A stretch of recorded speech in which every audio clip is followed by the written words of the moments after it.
Dans le vécu quotidien, on consomme de l'eau à divers usages et elle est indispensable à notre vie. Cependant, est-ce que vous avez une seule fois pensé comment l'eau est transportée avant usage? Aujourd'hui, on va voir le processus et le mécanisme d'obtention de l'eau.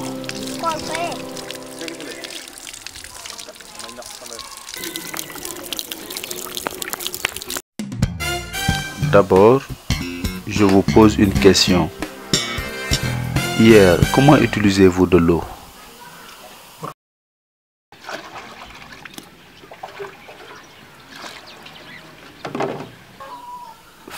Faire la cuisine, laver des habits, faire les ablutions, faire de la boisson, donner à boire au bétail, etc. Durant la journée, on utilise beaucoup d'eau à divers usages et elle est essentielle à la vie. Effectivement, on ne peut pas vivre sans eau.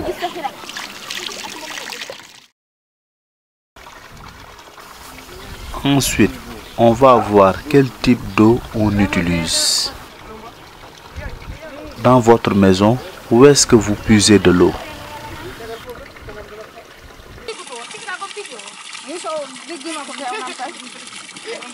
Vous en puisez au robinet,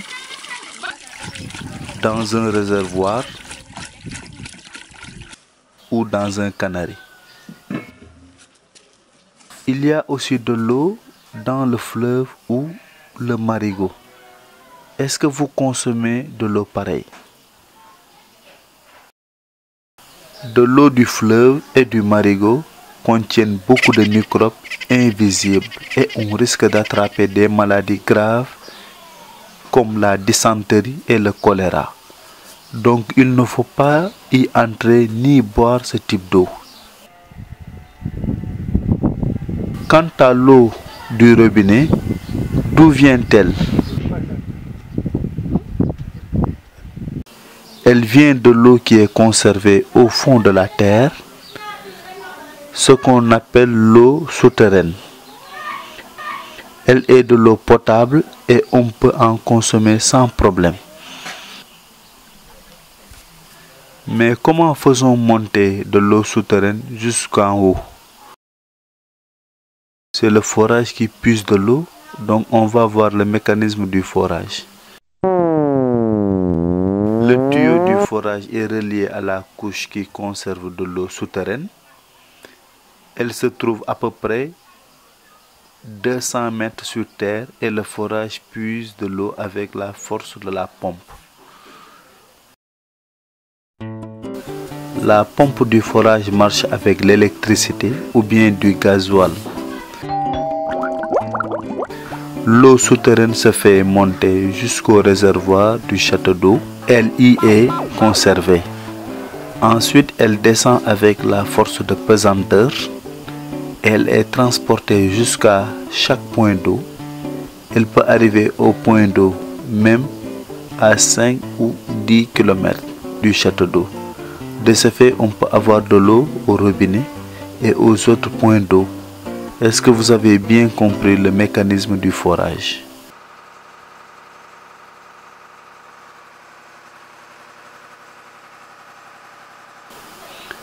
Au forage, il y a une personne qui conduit le moteur et contrôle la quantité d'eau dans le réservoir du château d'eau. Elle s'appelle le conducteur.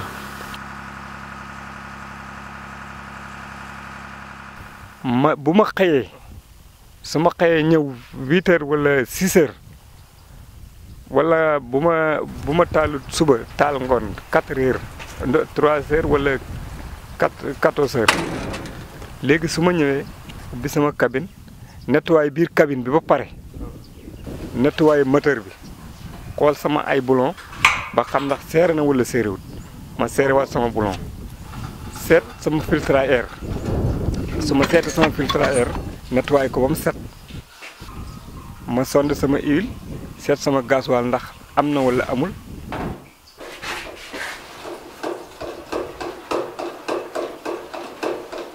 ma rempli wat gasoil bi doog a taal sama moteur.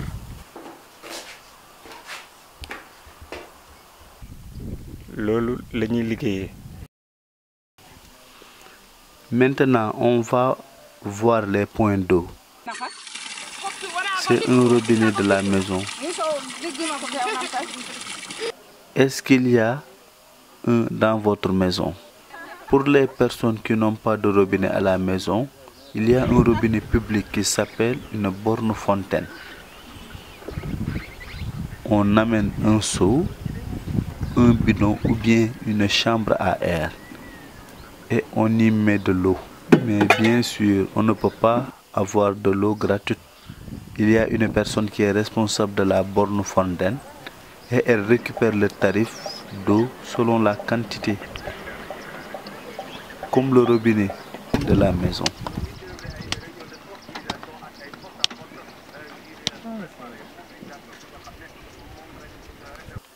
Il y a aussi une autre forme de borne fontaine qui s'appelle la potence. Elle est plus facile à fournir de l'eau dans un récipient sur une voiture. Et puis il y a un abreuvoir où on donne à boire au bétail. Les éleveurs payent de l'argent selon le nombre de bétail.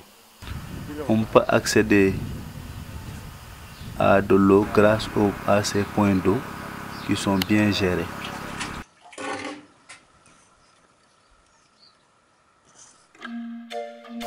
Comme vous l'avez vu, il y a beaucoup de personnes qui s'occupent de la gestion du forage. L'approvisionnement de l'eau coûte des dépenses énormes, telles que du gasoil et le salaire du conducteur. Le comité de gestion a besoin de récupérer de l'argent pour gérer le forage d'une manière stable. En plus, il vaut mieux garder une certaine somme d'argent pour parer au cas où la pompe tomberait en panne et qu'on devrait acheter un nouveau moteur. De ce fait, l'eau n'est pas gratuite et on doit payer le tarif d'eau pour gérer le forage constamment.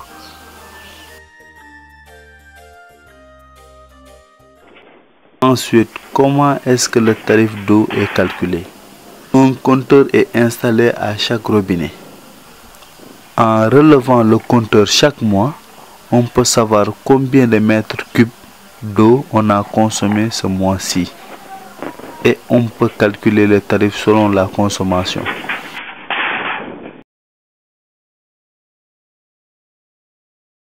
Les consommateurs reçoivent la facture et paient le tarif d'eau.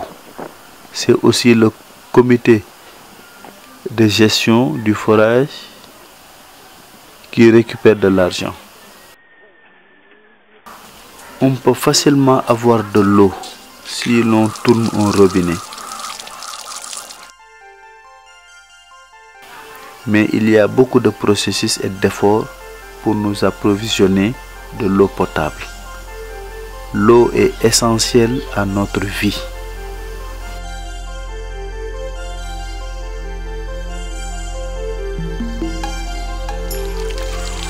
Donc on doit respecter le processus de paiement d'eau, l'économiser au lieu de le gaspiller.